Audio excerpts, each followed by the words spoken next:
우리 교회 비전은 민족을 치유하고 세상을 변화시키는 새로운 교회가 되는 것입니다. 하지만 이 비전이 그렇게 새로운 것은 아닙니다. 모든 교회의 비전이 거의 비슷합니다. 어떤 교회의 비전은 민족 치유, 세상 변화이고 어떤 교회의 비전은 민족 치유, 세상 변혁입니다. 한 글자만 달라요. 이 두 교회가 다 이름만 되면 아는 교회예요.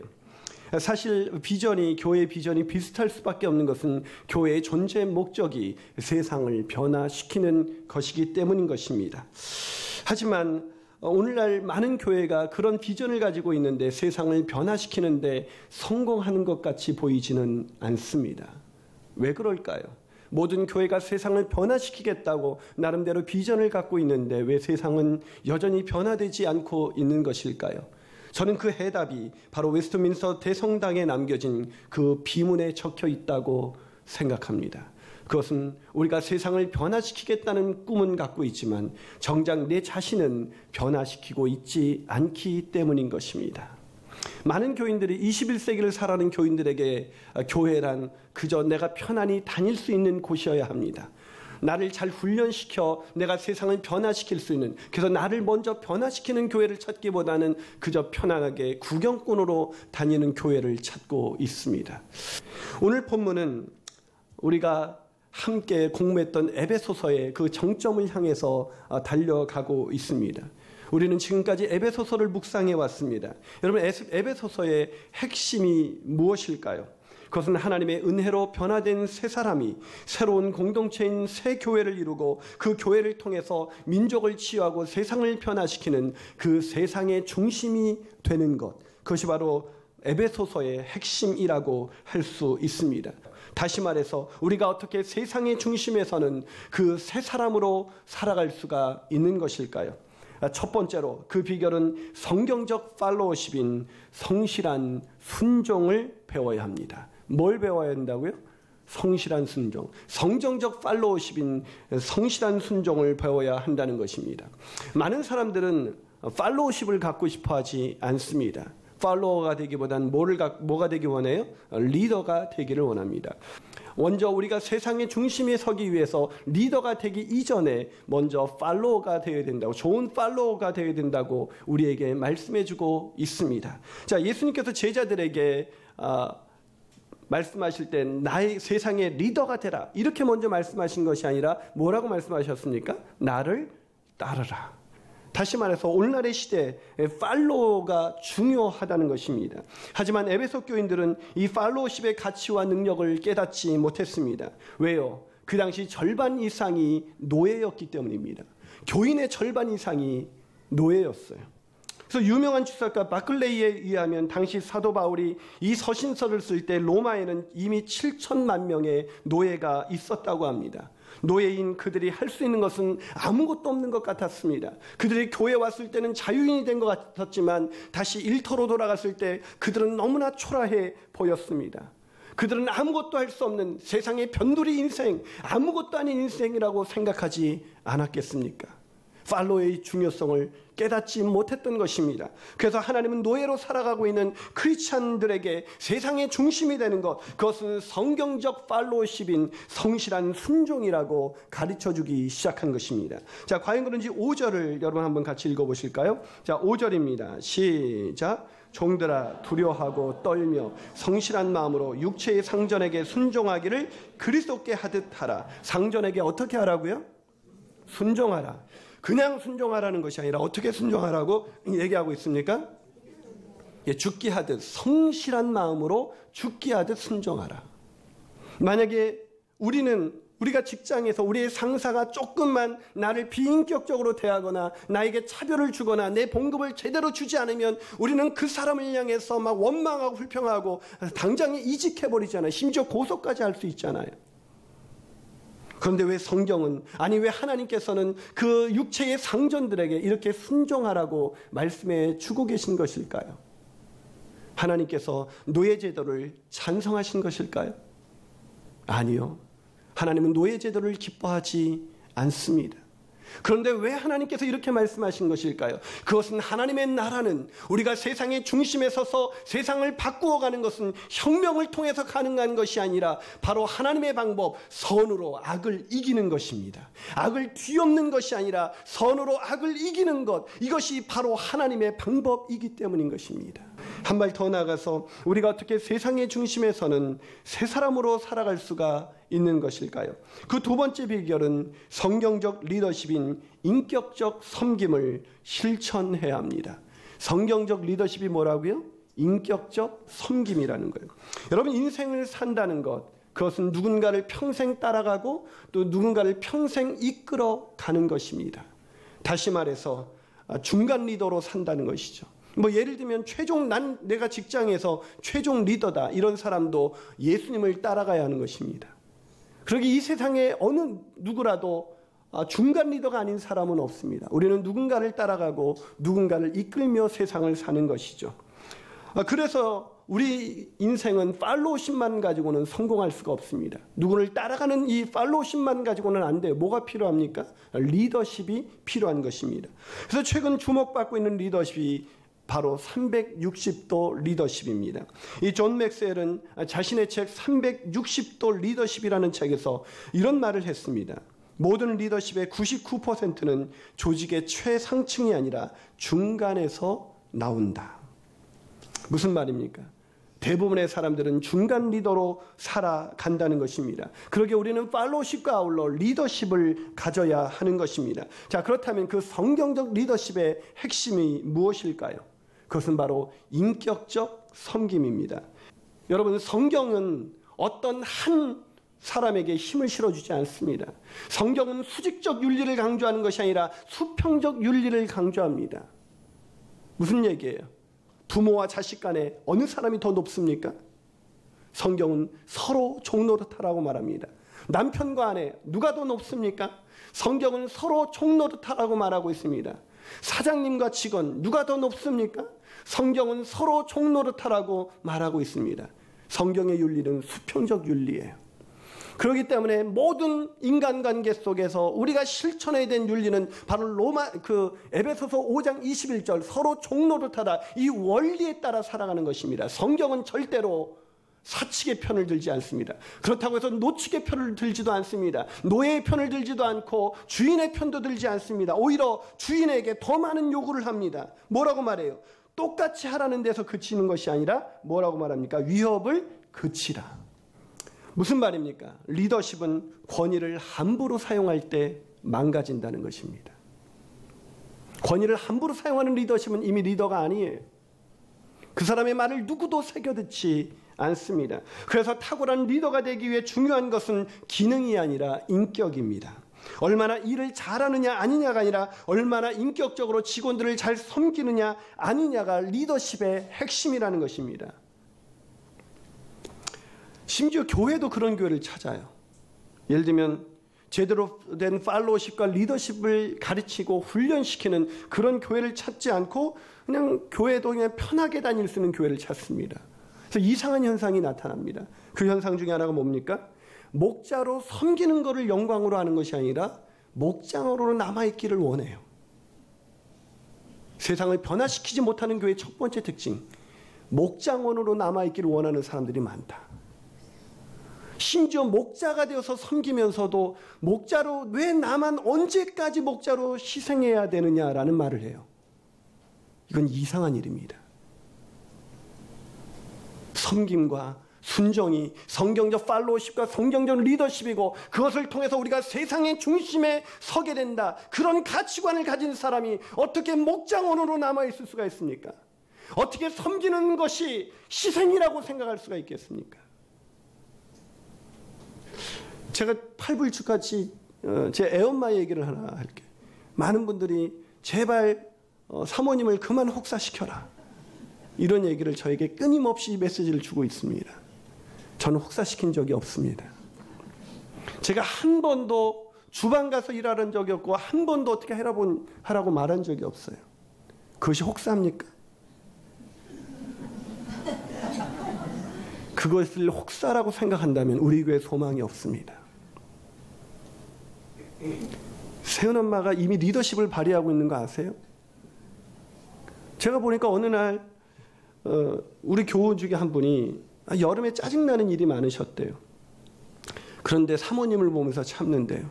아니 왜요? 그랬더니 자기는 하는 일도 별로 없는데 사모님은 매번 새벽 예배 한 번도 안 빠지시고 모든 공예배 다 나와야 돼요. 주방에 가면 늘 있고 게다가 어른까지 모시는데도 한 번도 짜증내는 걸 못 봤대요. 그래서 사모님을 보면서 참는데요. 그게 리더십이에요. 그게 영향력이에요. 저는 제가 혹사시키는 게 아니라 그 사람이 너무나 정말 가치 있는 인생을 살잖아요. 하늘에서 하나님이 주신 상급이 얼마나 많이 예비되어 있겠습니까? 이미 그 상을 여러분을 통해서 여러분이 고백해주고 있잖아요. 여러분 혹사가 아닙니다. 그걸 혹사시킨다고 생각하는 교회, 그 교회는 소망이 없습니다. 가치관이 변하지 않은 거예요. 여전히 순종과 섬김은 바보짓이라고 생각하는 거예요. 그건 혹사라고 생각하는 거예요. 그런 교회가 어떻게 우리의 손을 벌려서 가난하고 소외되는 사람들을 향해서 우리의 무릎을 꿇고 그들의 더러운 발을, 그들의 그 아픈 발을 만져줄 수가 있겠습니까? 가치관이 안 바뀌는 거예요. 왜 우리가 섬기고 순종하면 손해다라는 이런 잘못된 의식을 갖게 된 것일까요? 우리의 마음의 가치관이 바뀌지 않았기 때문이에요. 우리의 속사람이 바뀌지 않았습니다. 그래서 오늘 본문에 있는 이 에베소 교인들도 그랬습니다. 그래서 노예로 살아가는 그리스도인들에게 적당히 일하면서 보수를 많이 받을 수 있는 곳을 찾아라. 그런 상전을 찾아라. 성경은 한 번도 이렇게 말씀하지 않습니다. 더 열심히 순종해라. 눈가림만 하지 말고 최선을 다해서 순종해라. 제가 애엄마한테 이렇게 말해요. 옳죠? 더 열심히 해. 더 열심히 설거지하고 더 열심히 밥을 만들고 더 열심히 해. 근데 제가 지금까지 시달려요. 팀장님들에게. 그만 혹사시키라고. 사랑하는 여러분, 가치관이 중요합니다. 세상의 순종이 세상의 중심에 서는 거라고, 섬김이 세상의 중심에 서는 거라고 믿는 사람 세상에 나가면 아무도 없습니다. 근데 더 안타까운 건 교회도 없어요.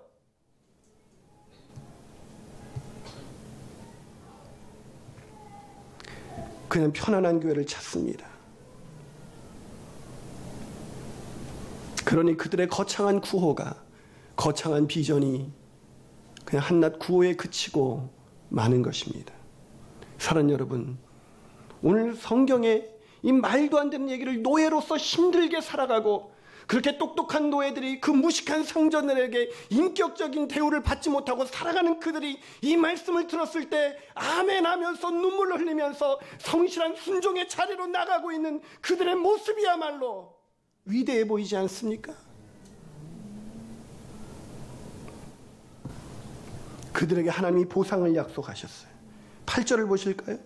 8절을 읽습니다. 시작. 이는 각 사람이 무슨 선을 행하든지 종이나 자유인이나 주께로부터 그대로 받은 줄을 알미라. 조금 어렵죠? 이것을 유진 피터슨의 메시지는 이렇게 번역합니다. 선한 일을 하는 사람은 종이든 자유인이든 상관없이 충분한 상을 주님으로부터 받은 것입니다. 선한 일을 하는 사람은 종이든지 자유이든지 그것이 중요한 것이 아니라 충분한 상을 주님으로부터 이미 받은 것입니다. 아니, 받을 것입니다. 상을 누구에게 받는다고요?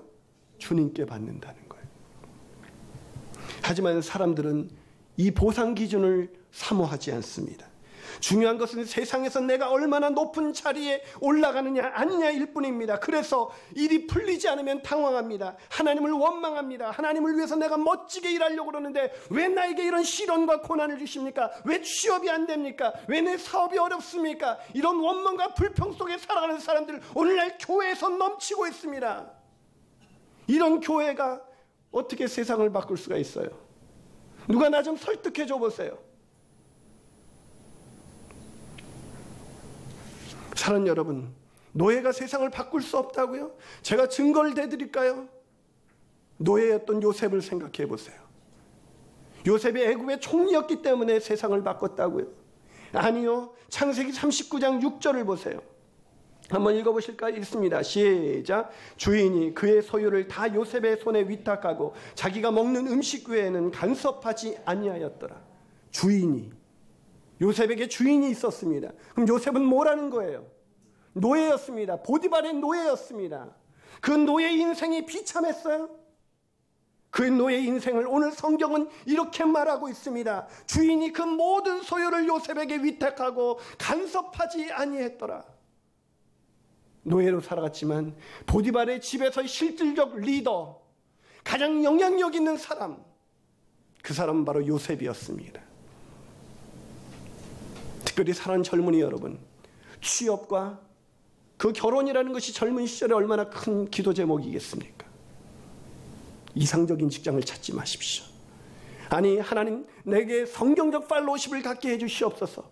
그런 성경적 팔로우십을 가졌던 요셉을 하나님은 때가 되자 그를 리더십의 자리에 옮겨주셨고, 성실한 팔로우십을 배운 이 성경적 팔로우십을 배운 요셉은 마침내 성경적 리더십을 가지고 그 높은 자리에서도 교만해지지 아니하고 더 낮은 자세로 그 종들을 섬기는 자세로 그렇게 섬겨갈 수가 있었던 것입니다. 종이었기 때문에 다시 리더가 됐을 때 종이의 마음을 헤아릴 수 있는 사람, 내가 직원이었기 때문에 사장이 되어서도 직원의 마음을 헤아릴 수 있는 사람, 우리는 그런 리더를 찾고 있는 것이 아니겠습니까? 에베소서, 그것은 내가 영혼 구원받아서 만족하고 끝나는 그런 인생을 만든 것이 아닙니다. 에베소서가 말하는 새 사람, 그 새 사람은 민족을 취하고 세상을 변화시키기 위해서 하나님의 은혜를 받은 사람입니다. 그래서 주인이신 예수 그리스도, 내 인생의 로드십을 주님께만 인정하고 그분이 상주심을 바라고 노예라는 그 현장 속에서도 최선을 다한 사람, 이런 사람이 세상의 중심에 서는 것입니다.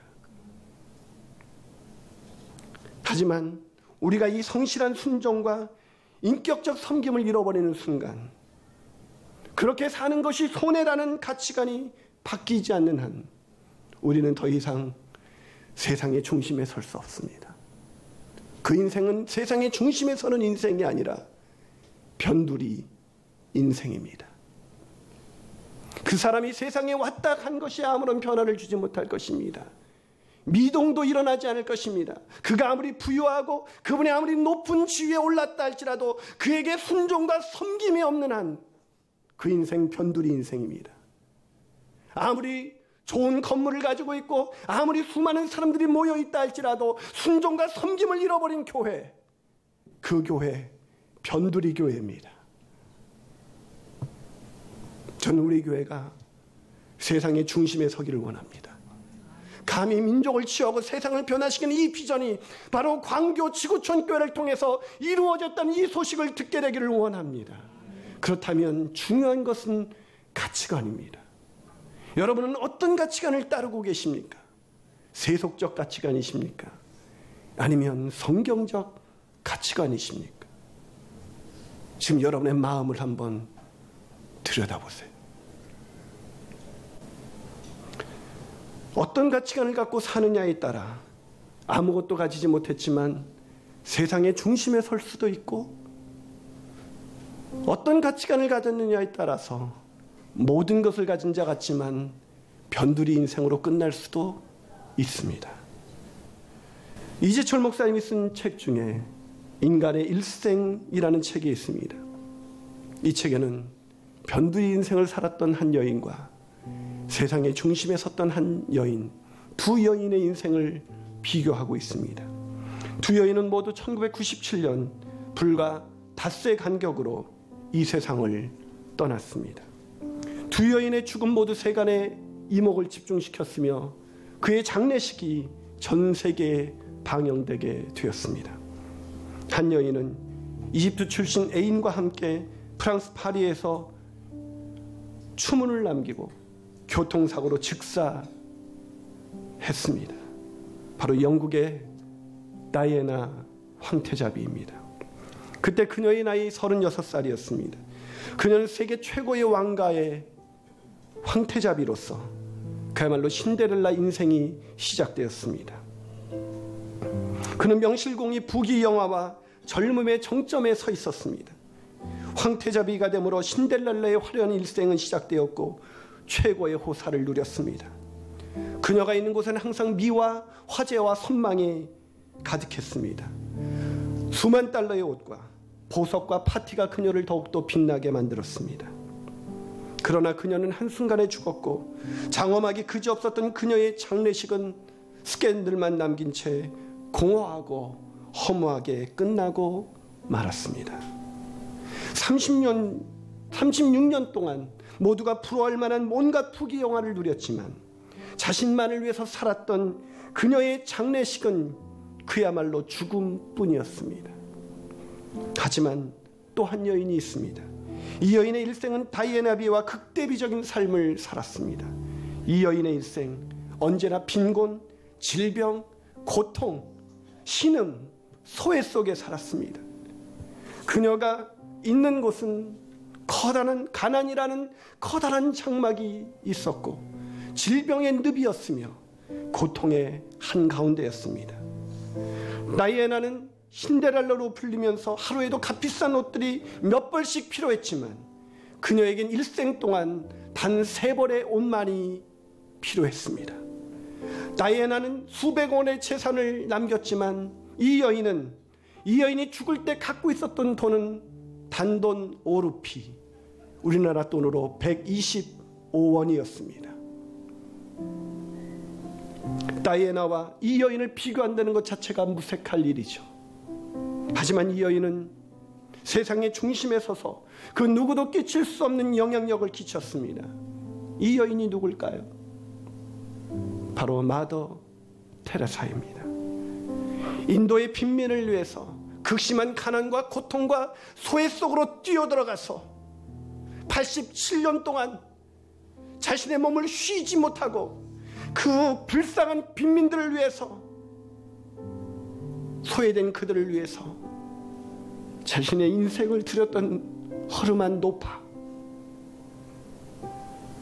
화장을 예쁘게 하고 화려한 옷을 입고 화려한 보석을 치장했던 다이애나와는 너무나 극대비적인 초라한 몰골, 볼품이 하나도 없는 그 노파의 장례식은 화려하진 않았지만 장엄한 영감과 수많은 감동과 수많은 희망이 그 속에 있었습니다. 사랑하는 여러분, 세상의 중심에 선다는 것, 그것은 어떻게 사는 것일까요?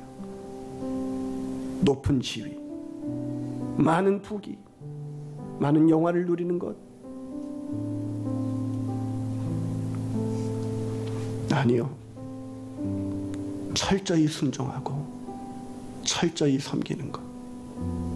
성경적 팔로우십과 성경적 리더십을 내 생의 최고의 가치로 여기고 그 자리에 가기를 두려워하지 않는 사람, 그것이 바로 세상의 중심에 선 사람이 아닐까요? 그렇다면 사는 여러분은 지금 어떤 길을 걷고 계십니까?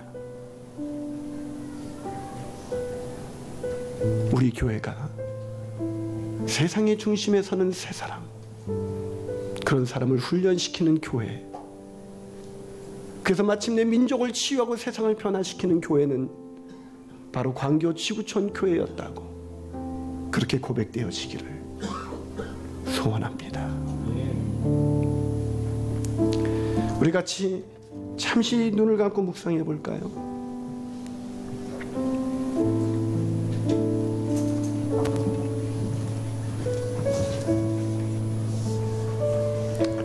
우리 교회 어제도 전도 폭발 환영만찬을 마치면서 수없이 의자를 나르고 있는 그 성도들의 모습은 마치 세상의 중심에 서는 겸허한 모습이었습니다. 세상의 중심에 선다는 것, 그것은 지위가 아닙니다. 우리의 마음에 주님의 마음을 품고 주님의 가치관으로 변화받아 주님이 주신 그 진리 때문에 주님의 눈물로 내 눈이 가득 채워지도록, 내 삶에 주의 흔적이 가득 나타나도록 그렇게 사는 것, 그것이 바로 세상의 중심에 서는 사람의 길인 것입니다.